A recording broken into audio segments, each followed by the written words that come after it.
唱歌吗？啊？你还唱歌吗？这句话我真的已经听过无数遍了。像几年前的话，我还是会特别倔强的说再唱啊。但是这个6年多的创业经历哈，我自己开始慢慢明白，就是我自己想要同时做好2件事情，对我来说是很难的，尤其是同样热爱的2个事情。那为什么会做服装呢？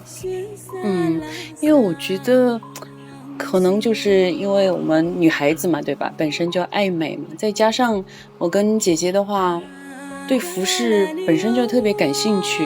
因为像之前的话，我们自己不是也是姐姐之前也唱歌嘛，所以说我们之前还是一个组合，然后我们所有的服饰演出的这个演出服都是我们自己设计的，然后每次反响都还不错。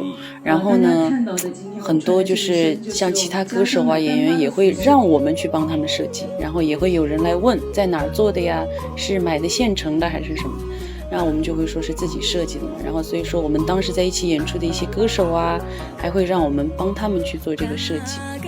而且当时的话，姐姐也是因为也没有去工作，那我自己是一直在唱歌，所以说我自己也是对创业是一直有这个梦想的。刚好姐姐也想做事情，就非常契合，然后就每次聊这个服饰的时候就反正聊不完，我们就刚好就说要不我们就创一个品牌吧，对吧？用我们自己的方式。服装本身就是一种语言，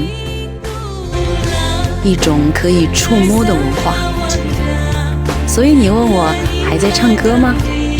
我的答案是肯定的。